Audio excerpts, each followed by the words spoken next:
Now moving on, there's a few other things about optics that are very interesting and important to us, and that is this somewhat recent, though not very, technical innovation of image stabilization, and that is more specifically optical image stabilization. And so what this tries to do is there's something inside, there's like a glass element inside of the lens that's attached to a circuit board, and this circuit board detects when there's movement that's occurring to it, and it tries to counteract that movement by moving this glass element to basically just counteract the movement that exists within your hands. And so what this can do is stabilize motion blur that happens as you try to hold a camera very, very still and try to take a photo. So as you can see from this example here, if we have IS off in the top image, it's somewhat blurry because we use too slow of a shutter speed perhaps to be able to capture everything that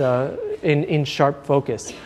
But if we turn on image stabilization, then we can stabilize everything and it looks to be somewhat sharp. Now, modern image stabilization techniques or technologies can generally give you about what they refer to as 3 to 4 stops of stabilization. What that means is that whereas before, if you were only able to hold a lens at a particular focal length, so if you remember that rule that I gave you where I said, okay, if you have a 200 millimeter lens, that means that you can hand hold that image sharp at about 1/200th of a second. Well, that means if you get 3 to 4 stops additional stabilization, that means that you can go 3 to 4 stops slower than that. So that's 100th of a second to 50th of a second to 25th of a second. That's 3 stops to even maybe about 1/13th of a second. So now, whereas before you were only able to hand hold it at about 200ths of a second, you now can do it at a much slower speed to stabilize the image. Now, one of the things that's really important to realize about this is that it doesn't stop motion. It only stops your motion. Okay? So if there is somebody that's moving in the image, so if there's somebody over here and they're dancing and you're trying to take a photo of them, and you turn on image stabilization, you're like, oh yeah, I'm going to be able to stop time with this. It's not going to happen. You will only stabilize what's happening when you're hand holding that particular image. If there is somebody moving, realize that we've gone from 1/200th of a second, which seems to have reasonable stopping power in terms of motion blur. We've gone down to about 1/13th of a second. You can see that we're going to get a lot more motion blur from objects that are in the scene versus us being able to hold it. There's a very big difference here, and so people are always, people love to say, oh, I can have a really slow lens. I can have like f5.6, f8, and it really doesn't matter because I have IS to make up for it. You really don't. It does not make up for that. It only makes up for your inability to hold the camera very, very stable. And that says nothing about you because it happens to all of us. It's very hard to hold these things stable, but you're still losing that light. So keep in mind that while IS is a very nice technology, it doesn't replace the larger apertures that we get in these other lenses. Okay, so just to give you a more diagram, a better look at this using a diagram, what happens when in image stabilization is that if we are moving this lens and it's sort of moving up and down over here, then what we are trying to do usually in the lens is counteract that by moving a glass element up and down or in some other way. And in fact, there's new image stabilization technology that Canon just announced where it can also fix rotational problems as well. So if I don't even know when this would happen, but if you're rotating it very slightly, for example, it can try to fix that, which might be able to even have better stopping power. Now, realize that there's 2 forms of image stabilization. There's in-lens image stabilization, which is the case with Canon and Nikon cameras, and there's also in-camera stabilization, which you usually get, I think, with Sony cameras. And so with the latter form, you're not moving one of the lens pieces or one of the lens elements to try to counteract it. You're actually moving the sensor itself.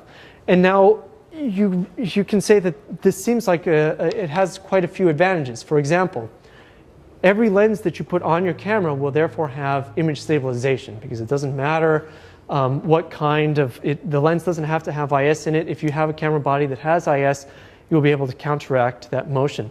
So therefore, it might be a bit cheaper because you're only paying for that technology once.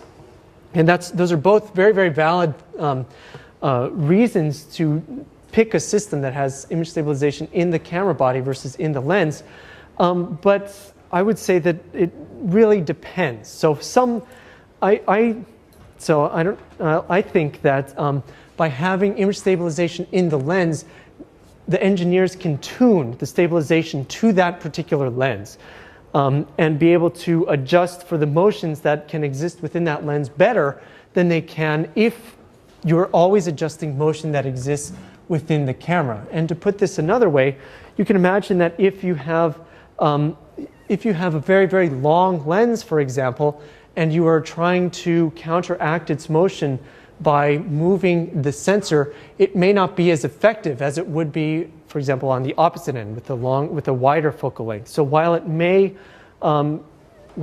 give you some benefits, it will give you the benefits of being less expensive and also being omnipresent in basically all of your lenses that you put on there. It's not going to perhaps be as effective as these in-lens systems. So you have to, again, pick your poison. You can have a more expensive system and have the best quality available by having them all in the camera, or you can have a less expensive system that maybe doesn't work as well and put it on the sensor.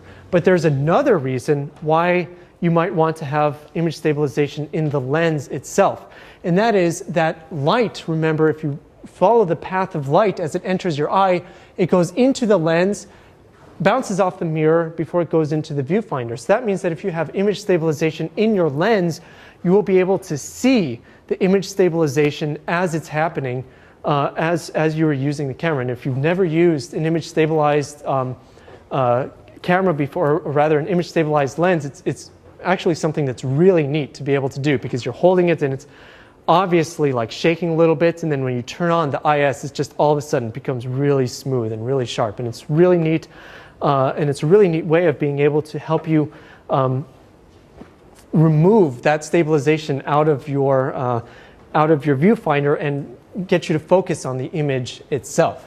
So that's certainly one other way that this can be helpful.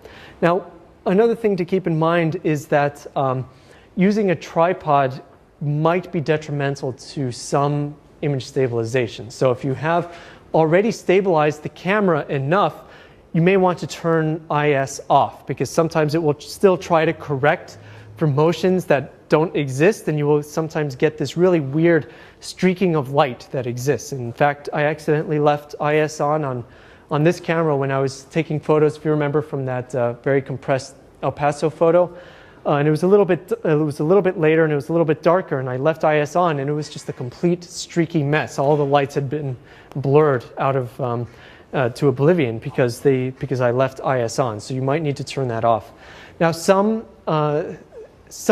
image stabilization systems also have different modes available to you. So, for example, if you wanted to take a photo that is of motorsports, for example, where you remember that there was that photo of the car where the car itself was in focus but everything else was blurry.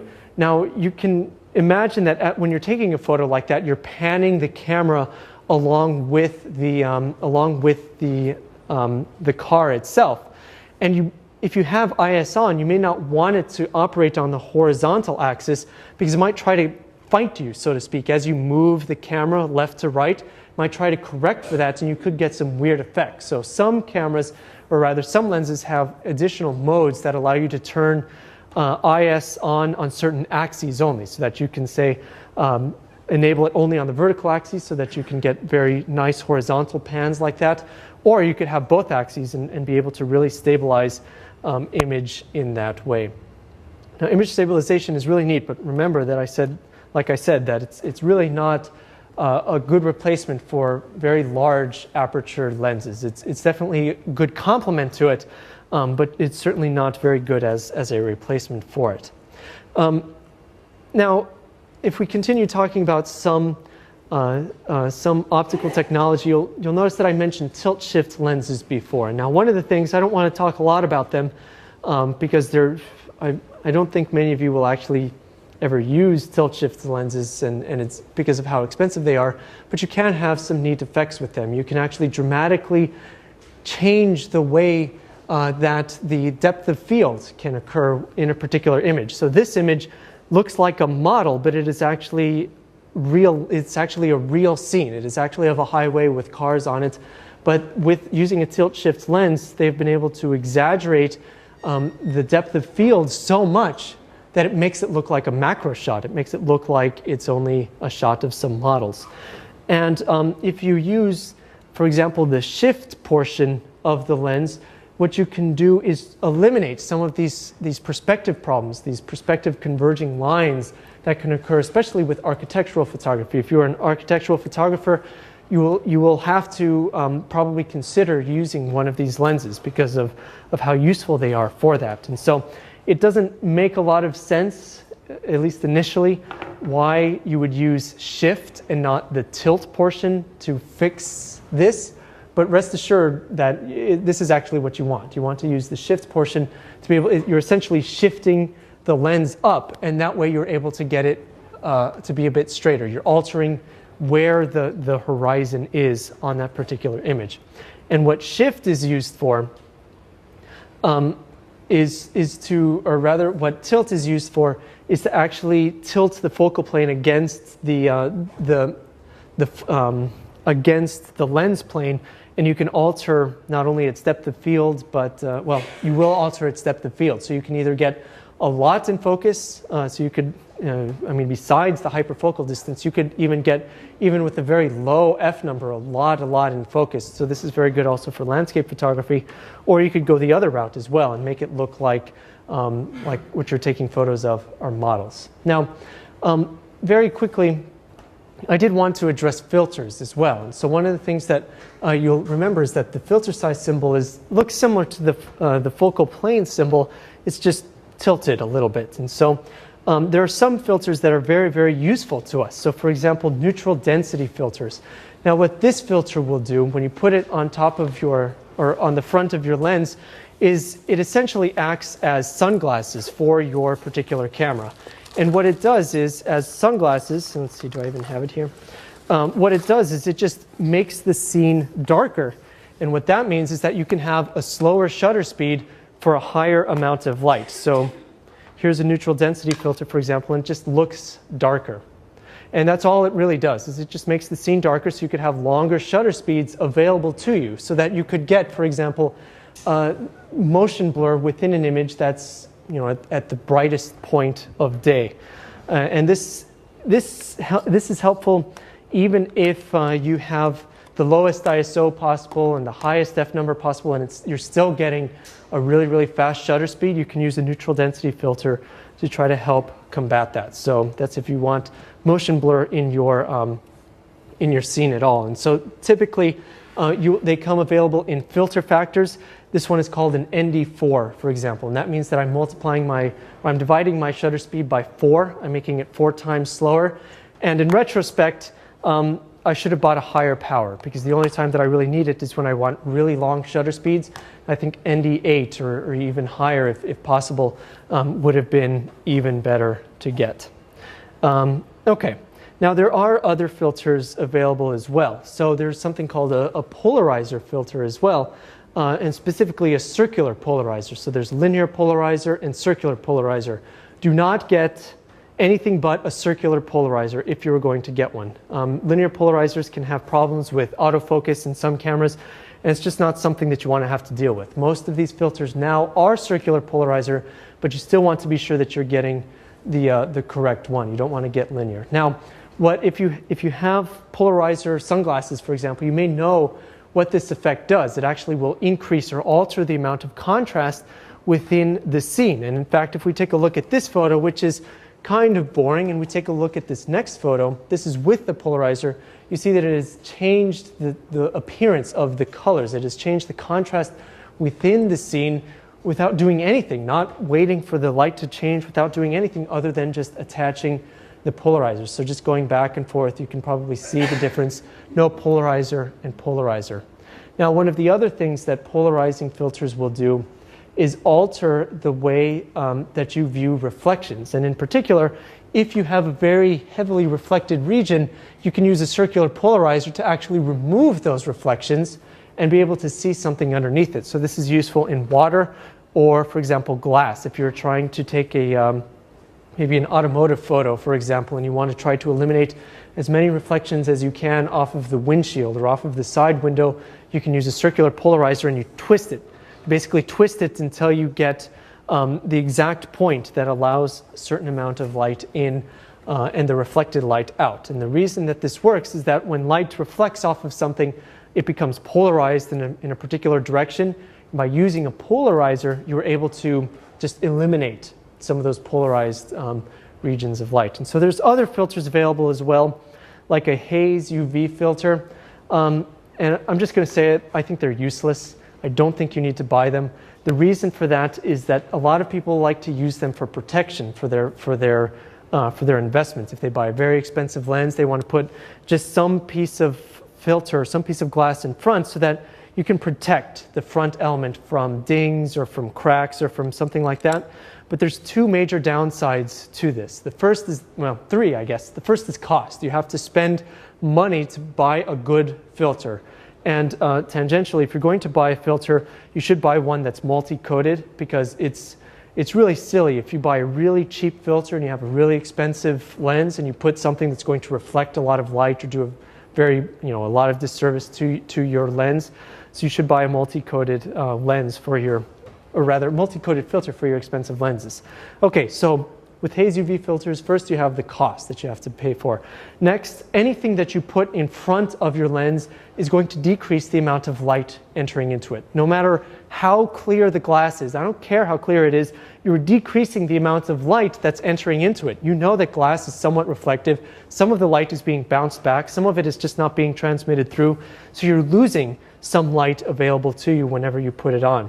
The third thing is that as a protection scheme, I think that's a bunch of crap, frankly. And let me show you what I mean by that. So let's say that we have a lens and it looks good, okay? And we take a photo that looks like this. It's a pretty clear photo. It looks pretty good. Now, let's say that we start dirtying the lens a little bit. So we put a little bit of dust in front and let's see, what's wrong with this? I think they just put a little bit of dust. It's kind of hard to see right here. There's some dust and some other stuff. Then they take another photo and you see that there's nothing wrong with the photo. Okay, now what they do is they put pieces of masking tape in front of the lens and they try to actually mask some of the light that's entering into it. All right, well, you know what? Still looks the same. You can't tell. All right, so now let's go a little bit stronger and let's actually crack the lens, okay?